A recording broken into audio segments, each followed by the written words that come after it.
मैं हूं आपके साथ जसप्रीत कौर। पिछले 2 दिनों से जम्मू कश्मीर में पाकिस्तान लगातार सीज फायर को तोड़ रहा है। कल भी पाकिस्तान की सेना ने मेंढर सेक्टर के बालाकोट में गोलाबारी की। दोपहर 12 बजे से शुरू हुई ये गोलाबारी रात करीब 11 बजे तक चलती रही। इस गोलाबारी में भारतीय सेना के 2 जवान भी घायल हो गए। भारतीय सेना ने भी पाकिस्तान की इस नापाक हरकत का जवाब दिया है। जानकारी के मुताबिक भारतीय सेना ने पाकिस्तान की 3 चौकियों को तबाह कर दिया है। कई पाकिस्तानी सैनिकों के घायल होने की खबर है। गुजरात के अमरेली में 2 गाड़ियों के बीच आमने सामने की टक्कर के बाद उनमें आग लग गई। हादसे के वक्त गाड़ी में मौजूद 4 लोगों को कांच तोड़कर बाहर निकाला गया, जिसके बाद दोनों गाड़ियां बीच सड़क पर जलने लगीं। ये हादसा इतना भीषण था कि कुछ ही देर में गाड़ियां आग के गोले में तब्दील हो गईं और उनसे भीषण लपटें और धुआं निकलने लगा। सड़क पर जल रही गाड़ियों की वजह से रास्ता पूरी तरह से बंद हो गया और कई लोग फंस गए। जानकारी मिलने के बाद फायर ब्रिगेड वहां पहुंची और गाड़ियों में लगी आग बुझाकर रास्ता खुलवा दिया। दिल्ली के शालीमार बाग इलाके में एक पिता ने अपने 2 बच्चों की हत्या के बाद मेट्रो ट्रेन के सामने कूदकर आत्महत्या कर ली। बताया गया कि मधुर नाम के इस आदमी ने पहले अपने दोनों बच्चों की गला दबाकर हत्या की, फिर खुद मेट्रो ट्रेन के सामने कूद गया। जानकारी के मुताबिक आरोपी पिता आजकल बेरोजगार और डिप्रेशन में था। जिस समय ये वारदात हुई, मधुर की पत्नी घर पर नहीं थी। बच्चों की मौत गला दबाने से ही हुई या उन्हें कुछ जहरीला खिलाया गया, ये अब पोस्टमार्टम के बाद साफ हो पाएगा।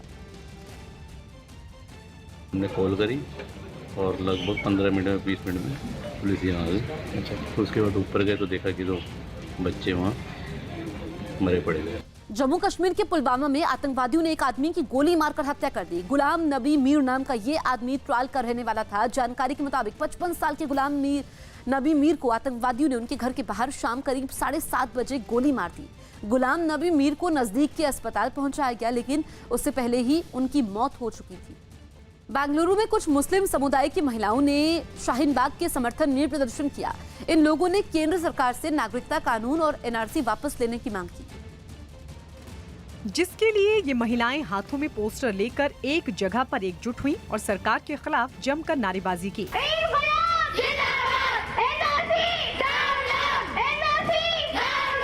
इस प्रदर्शन में कई छात्राएं और बच्चे भी शामिल हुए और नागरिकता कानून को वापस लेने की मांग की। हमें सीए के खिलाफ है। हम सीए नहीं चाहिए हमारे को। सुप्रीम कोर्ट आज अनुसूचित जाति और अनुसूचित जनजाति संशोधन कानून 2018 की वैधता को चुनौती देने वाली याचिकाओं पर फैसला सुनाएगी। ये कानून SC/ST एक्ट के तहत गिरफ्तार किसी आरोपी को अग्रिम जमानत देने के प्रावधानों पर रोक लगाता है। सुप्रीम कोर्ट ने 20 मार्च 2018 में अपने फैसले में कहा था कि SC/ST एक्ट के तहत बिना जांच के गिरफ्तारी नहीं हो सकती है। इस पर केंद्र सरकार ने सुप्रीम कोर्ट के 2 जजों की बेंच के इस फैसले पर असहमति जाहिर करते हुए पुनर्विचार याचिका दायर की थी। SC/ST कानून 1989 के हो रहे दुरुपयोग के मद्देनजर सुप्रीम कोर्ट ने इस कानून के तहत मिलने वाली शिकायत पर FIR और गिरफ्तारी पर रोक लगा दी थी। इसके बाद संसद में सुप्रीम कोर्ट के आदेश को पलटने के लिए कानून में संशोधन किया गया था, जिसे सुप्रीम कोर्ट में चुनौती दी गई थी। पाकिस्तान और बांग्लादेश से आए घुसपैठियों को बाहर करने की मांग पर महाराष्ट्र नवनिर्माण सेना ने मुंबई में रैली की। इस रैली के लिए भारी संख्या में MNS कार्यकर्ता भारी संख्या में मुंबई में जुटे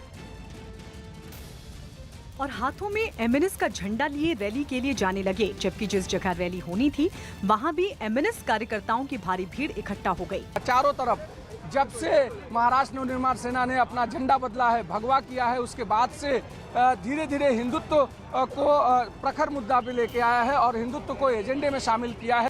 MNS कार्यकर्ताओं ने हाथ में कोड़े लेकर सांकेतिक तरीके से भी अपनी बात लोगों तक पहुंचाने की कोशिश की और रैली के बाद पाकिस्तान और बांग्लादेश से आए घुसपैठियों के खिलाफ सख्त कार्रवाई का दावा किया। ये चाबुक से ये लोग समझ गए तो ठीक है, ये तो इशारा है।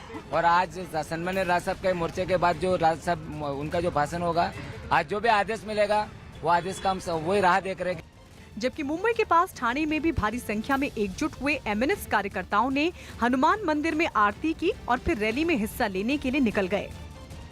ओडिशा के गंजाम जिले के गोलंतारा इलाके में हाई वोल्टेज तारों की चपेट में आने से एक बस में आग लग गई। इस हादसे में 6 महिलाओं समेत 10 यात्रियों की जलने से मौत हो गई, जबकि 30 यात्री घायल हो गए। बस में सवार लोग एक नजदीकी गांव में सगाई समारोह में शिरकत करने जा रहे थे, लेकिन रास्ते में बस 11 किलोवाट की क्षमता वाले हाई वोल्टेज तार की चपेट में आई, जिससे उसमें आग लगी। हादसे में बस में फंसे सभी यात्रियों को सुरक्षित निकालकर अस्पताल में भर्ती करवाया गया। राज्य सरकार ने हादसे में मरने वालों लोगों के परिजनों को 2-2 लाख रुपए के मुआवजे का ऐलान किया है। साथ ही घायलों के मुफ्त इलाज की व्यवस्था भी राज्य सरकार ने की है। मध्य प्रदेश के सागर में सड़क किनारे बनी एक दीवार पर मुख्यमंत्री की पेंटिंग और सरकारी योजनाओं के बारे में जानकारी लिखने पर विवाद हो गया।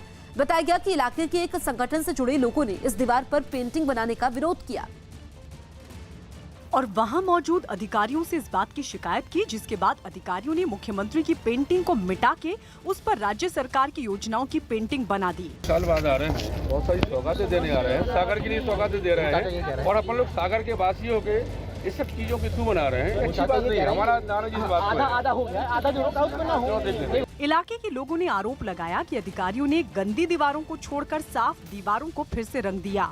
जैसे इधर पे ये कार्यक्रम का निर्णय होता है कि मुख्यमंत्री जी को यहाँ पे आना है, तो शहर की 10 जो गंदी दीवारें पड़ी हैं उनको छोड़कर प्रशासन ने जो हमारे काम पे यहाँ पे दोबारा से उसको पुतवा दिया।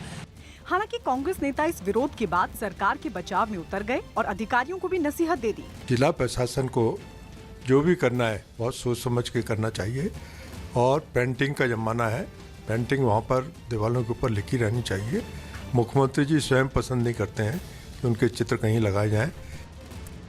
आरएसएस के महासचिव भैयाजी जोशी ने कहा कि हिंदू का मतलब भारतीय जनता पार्टी नहीं है और बीजेपी का विरोध करना हिंदुओं का विरोध नहीं है। भैयाजी जोशी के मुताबिक बीजेपी का विरोध हिंदुओं के विरोध से जोड़कर नहीं देखा जाना चाहिए। हिंदुओं का विरोध करना और हिंदुओं का समर्थन करना भी राजनीतिक होता है। सुरेश भैयाजी जोशी ने कहा कि राजनीति लड़ाई को हिंदुओं से नहीं जोड़ा जाना चाहिए और जो भी हिंदुस्तान में काम करना चाहता है उसे हिंदुओं के साथ मिलकर उनके कल्याण के लिए भी काम करना चाहिए। हिंदू कम्युनिटी मतलब बीजेपी नहीं है, इसको पहले हम ध्यान दें। भाजपा का विरोध करने मतलब हिंदू का विरोध है, ऐसा नहीं मानना चाहिए। तो राजनीतिक लड़ाई चलती रहती है, उसको इसके साथ जोड़ के नहीं देखना चाहिए।